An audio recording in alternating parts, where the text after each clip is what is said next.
Heart of Darkness by Joseph Conrad. Chapter 3, Part 1. I looked at him, lost in astonishment. There he was before me, in motley, as though he had absconded from a troupe of mimes, enthusiastic, fabulous. His very existence was improbable, inexplicable, and altogether bewildering. He was an insoluble problem. It was inconceivable how he had existed, how he had succeeded in getting so far, how he had managed to remain, why he did not instantly disappear. I went a little farther, he said, then still a little farther, till I had gone so far that I don't know how I'll ever get back. Never mind, plenty time, I can manage. You take Kurtz away, quick, quick, I tell you. The glamour of youth enveloped his party-coloured rags, his destitution, his loneliness, the essential desolation of his futile wanderings. For months, for years, his life hadn't been worth a day's purchase, and there he was, gallantly, thoughtlessly alive, to all appearances indestructible solely by the virtue of his few years and of his unreflecting audacity.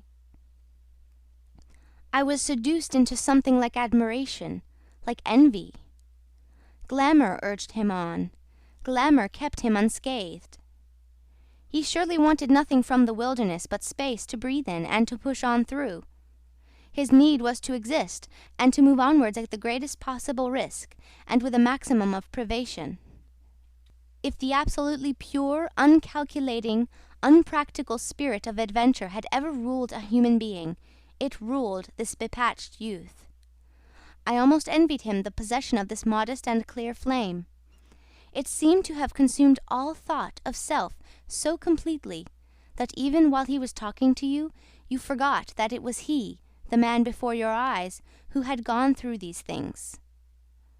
I did not envy him his devotion to Kurtz, though. He had not meditated over it. It came to him, and he accepted it with a sort of eager fatalism. I must say that to me it appeared about the most dangerous thing in every way he had come upon so far. They had come together unavoidably, like two ships becalmed near each other, and lay rubbing sides at last. I suppose Kurtz wanted an audience, because on a certain occasion, when encamped in the forest, they had talked all night, or more probably Kurtz had talked. "We talked of everything," he said, quite transported at the recollection. "I forgot there was such a thing as sleep. The night did not seem to last an hour.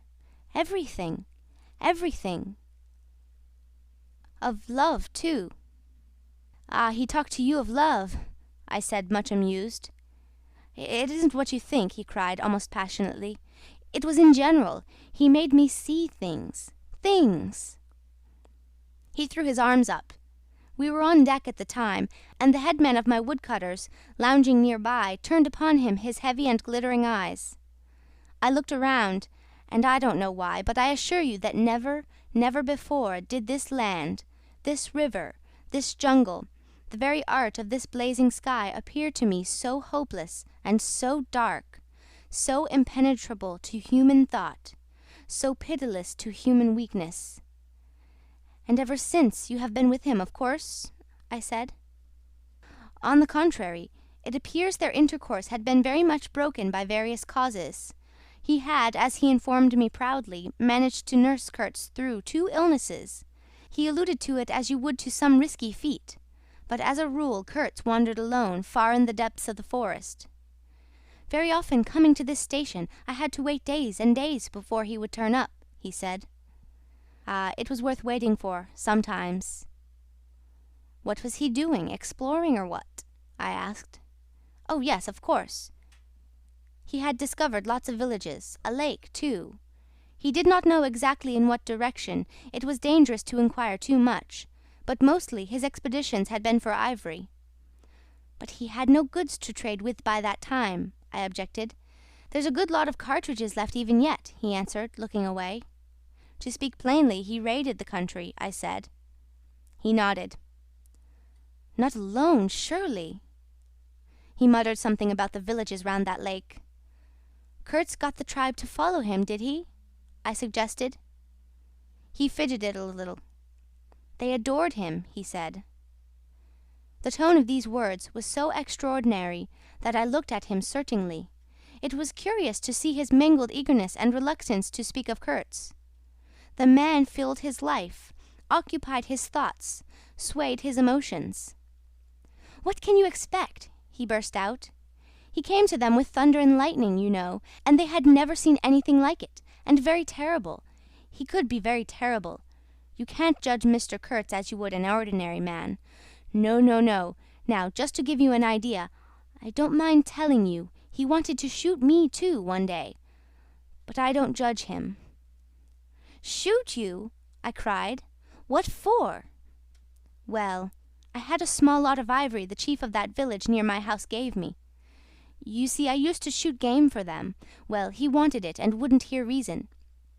He declared he would shoot me unless I gave him the ivory, and then cleared out of the country because he could do so, and had a fancy for it, and there was nothing on earth to prevent him killing whom he jolly well pleased. And it was true, too. I gave him the ivory. What did I care? But I didn't clear out. No, no. I couldn't leave him. I had to be careful, of course, till we got friendly again for a time. He had his second illness then. Afterwards I had to keep out of the way, but I didn't mind. He was living for the most part in those villages on the lake. When he came down to the river, sometimes he would take to me, and sometimes it was better for me to be careful. This man suffered too much. He hated all this, and somehow he couldn't get away. When I had a chance, I begged him to try and leave while there was time. I offered to go back with him, and he would say yes, and then he would remain, go off on another ivory hunt, disappear for weeks, forget himself amongst these people, forget himself, you know." "Why, he's mad," I said. He protested indignantly. Mr. Kurtz couldn't be mad. If I had heard him talk only 2 days ago, I wouldn't dare hint at such a thing. I had taken up my binoculars while we talked, and was looking at the shore, sweeping the limit of the forest at each side and at the back of the house. The consciousness of there being people in that bush, so silent, so quiet, as silent and quiet as the ruined house on the hill, made me uneasy. There was no sign on the face of nature of this amazing tale that was not so much told as suggested to me in desolate exclamations, completely by shrugs, in uninterrupted phrases, in hints ending in deep sighs. The woods were unmoved, like a mask, heavy like the closed door of a prison. They looked with their air of hidden knowledge, of patient expectation, of unapproachable silence. The Russian was explaining to me that it was only lately that Mr. Kurtz had come down to the river, bringing along with him all the fighting men of that lake tribe. He had been absent for several months, getting himself adored, I suppose, and had come down unexpectedly with the intention to all appearance of making a raid either across the river or downstream. Evidently the appetite for more ivory had got the better of the, what shall I say, less material aspirations. However, he had got much worse suddenly. "I heard he was lying helpless, and so I came up, took my chance," said the Russian. "Oh, he is bad, very bad." I directed my glass to the house. There were no signs of life, but there was the ruined roof, the long mud wall peeping above the grass, with 3 little square window holes, no 2 of the same size. All this brought within reach of my hand, as it were. And then I made a brusque movement, and one of the remaining posts of that vanished fence leapt up in the field of my glass. You remember I told you I had been struck at that distance by certain attempts at ornamentation, rather remarkable in the ruinous aspect of the place. Now I had suddenly the nearer view, and its first result was to make me throw my head back as if before a blow. Then I went carefully from post to post with my glass, and I saw my mistake. These round knobs were not ornamental but symbolic. They were expressive and puzzling, striking and disturbing, food for thought and also for vultures if there be any looking down from the sky, but at all events for such ants as were industrious enough to ascend the pole. They would have been even more impressive, those heads on the stakes, if their faces had not been turned to the house. Only one, the first I had made out, was facing my way. I was not so shocked as you may think. The start back I had given was really nothing but a movement of surprise. I had expected to see a knob of wood there, you know. I returned deliberately to the first I had seen, and there it was, black, dried, sunken, with closed eyelids. A head that seemed to sleep at the top of the pole, and, with the shrunken dry lips showing a narrow white line of the teeth, was smiling too, smiling continuously at some endless and jocose dream of that eternal slumber. I am not disclosing any trade secrets. In fact, the manager said afterwards that Mr. Kurtz's methods had ruined the district. I have no opinion on that point, but I want you clearly to understand that there was nothing exactly profitable in these heads being there. They only showed that Mr. Kurtz lacked restraint in the gratification of his various lusts, that there was something wanting in him, some small matter which, when the pressing need arose, could not be found under his magnificent eloquence. Whether he knew of this deficiency himself, I can't say. I think the knowledge came to him at last, only at the very last. But the wilderness had found him out early, and had taken on him a terrible vengeance for the fantastic invasion. I think it had whispered to him things about himself which he did not know, things of which he had no conception till he took counsel with this great solitude, and the whisper had proved irresistibly fascinating. It echoed loudly within him because he was hollow at the core. I put down the glass, and the head that had appeared near enough to be spoken to seemed at once to have leapt away from me into inaccessible distance. The admirer of Mr. Kurtz was a bit crestfallen. In a hurried, indistinct voice, he began to assure me he had dared not to take these, say, symbols down. He was not afraid of the natives. They would not stir till Mr. Kurtz gave the word. His ascendancy was extraordinary. The camps of these people surrounded the place, and the chiefs came every day to see him. They would crawl. I don't want to know anything of the ceremonies used when approaching Mr. Kurtz, I shouted. Curious, this feeling that came over me, that such details would be more intolerable than those heads drying on the stakes under Mr. Kurtz's windows.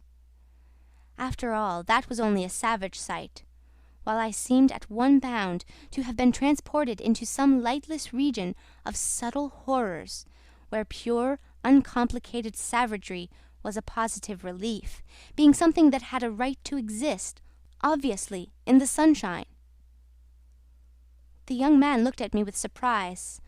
I suppose it did not occur to him that Mr. Kurtz was no idol of mine. He forgot I hadn't heard any of these splendid monologues on, what was it? On love, justice, conduct of life, or what not. If it had come to crawling before Mr. Kurtz, he crawled as much as the veriest savage of them all. I had no idea of the conditions, he said. These heads were the heads of rebels. I shocked him excessively by laughing. Rebels! What would be the next definition I was to hear? There had been enemies, criminals, workers, and these were rebels. Those rebellious heads looked very subdued to me on their sticks. You don't know how such a life tries a man like Kurtz, cried Kurtz's last disciple. Well, and you? I said. I am a simple man. I have no great thoughts. I want nothing from anybody. How can you compare me to... His feelings were too much for speech, and suddenly he broke down. I don't understand, he groaned. I've been doing my best to keep him alive, and that's enough. I had no hand in all this. I have no abilities. There hasn't been a drop of medicine or a mouthful of invalid food for months here. He was shamefully abandoned. A man like this, with such ideas. Shamefully, shamefully. I haven't slept for the last 10 nights. His voice lost itself in the calm of the evening. The long shadows of the forest had slipped downhill while we talked, had gone far beyond the ruined hovel, beyond the symbolic row of the stakes. All this was in the gloom, while we down there were yet in the sunshine, and the stretch of the river abreast of the clearing glittered in a still and dazzling splendor, with a murky and overshadowed bend above and below. Not a living soul was seen on the shore. The bushes did not rustle. Suddenly, round the corner of the house, a group of men appeared, as though they had come up from the ground. They waded waist-deep in the grass, in a compact body bearing an improvised stretcher in their midst. Instantly, in the emptiness of the landscape, a cry arose whose shrillness pierced the still air like a sharp arrow flying straight to the very heart of the land, and, as if by enchantment, streams of human beings, of naked human beings, with spears in their hands, with bows, with shields, with wild glances and savage movements, were poured into the clearing by the dark-faced and pensive forest. The bushes shook, the grass swayed for a time, and then everybody stood still in attentive immobility. "Now, if he does not say the right thing to them, we are all done for," said the Russian at my elbow. The knot of men with the stretcher had stopped, too, halfway to the steamer, as if petrified. I saw the man on the stretcher sit up, lank with an uplifted arm, above the shoulders of the bearers. "Let us hope that the man who can talk so well of love in general will find some particular reason to spare us this time," I said. I resented bitterly the absurd danger of our situation, as if to be at the mercy of that atrocious phantom had been a dishonouring necessity. I could not hear a sound, but through my glasses I saw the thin arm extended commandingly, the lower jaw moving, the eyes of that apparition shining darkly far in its bony head that nodded with grotesque jerks. Kurtz. Kurtz. That means short in German, don't it? Well, the name was as true as everything else in his life and death. He looked at least 7 feet long. His covering had fallen off, and his body emerged from it pitiful and appalling as from a winding sheet. I could see the cage of his ribs all astir, the bones of his arm waving. It was as though an animated image of death carved out of old ivory had been shaking its hand with menaces at a motionless crowd of men made of dark and glittering bronze. I saw him open his mouth wide. It gave him a weirdly voracious aspect, as though he had wanted to swallow all the air, all the earth, all the men before him. A deep voice suddenly reached me faintly. He must have been shouting. He fell back suddenly. The stretcher shook as the bearers staggered forward again, and almost at the same time I noticed that the crowd of savages was vanishing without any perceptible movement of retreat, as if the forest that had ejected these beings so suddenly had drawn them in again as the breath is drawn in a long aspiration. Some of the pilgrims behind the stretcher carried his arms, 2 shotguns, a heavy rifle, and a light revolver carbine, the thunderbolts of that pitiful Jupiter. The manager bent over him, murmuring as he walked beside his head. They laid him down in one of the little cabins, just a room for a bed-place and a camp-stool or 2, you know. We had brought his belated correspondence, and a lot of torn envelopes and open letters littered his bed. His hand roamed feebly amongst these papers. I was struck by the fire of his eyes and the composed languor of his expression. It was not so much the exhaustion of disease. He did not seem in pain. This shadow looked satiated and calm, as though for the moment it had had its fill of all the emotions. He rustled one of the letters and, looking straight in my face, said, "I am glad." Somebody had been writing to him about me. These special recommendations were turning up again. The volume of tone he emitted without effort, almost without the trouble of moving his lips, amazed me. A voice! A voice! It was grave, profound, vibrating, while the man did not seem capable of a whisper. However, he had enough strength in him, factitious no doubt, to very nearly make an end of us, as you shall hear directly. The manager appeared silently in the doorway. I stepped out at once, and he drew the curtain after me. The Russian, eyed curiously by the pilgrims, was staring at the shore. I followed the direction of his glance. Dark human shapes could be made out in the darkness, flitting indistinctly against the gloomy border of the forest.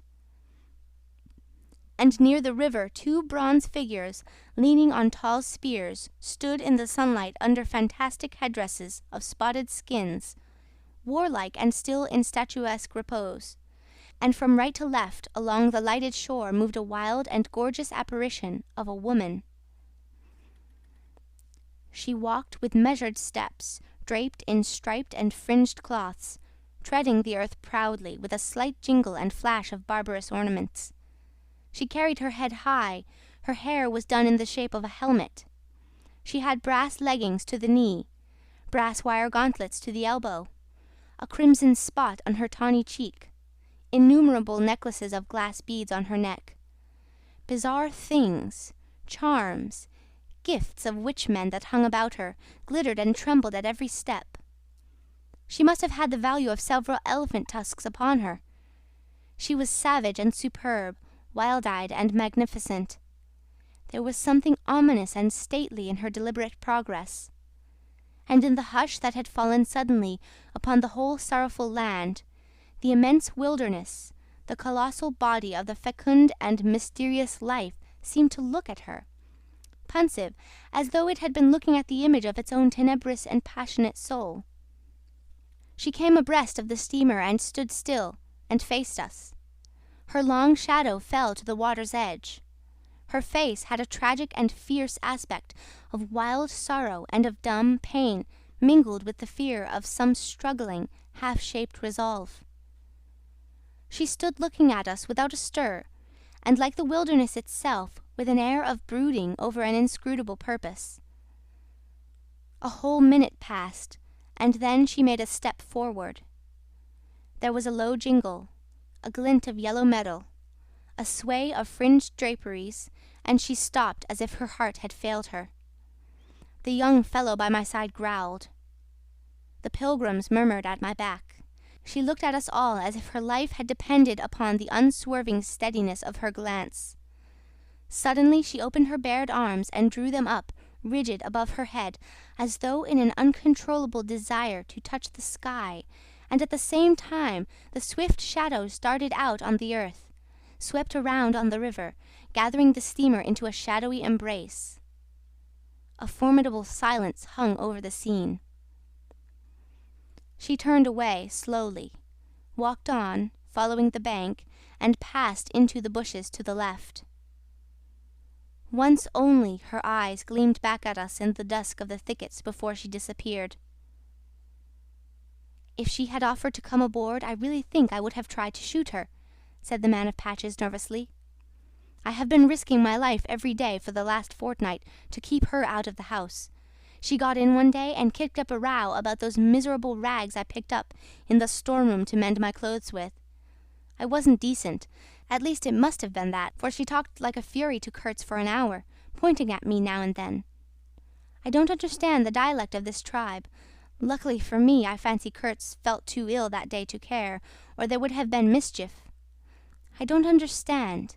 No, it's too much for me. Well, it's all over now." At this moment I heard Kurtz's deep voice behind the curtain. "Save me! Save the ivory, you mean. Don't tell me. Save me. Why, I've had to save you. You are interrupting my plans now. Sick. Not so sick as you would like to believe.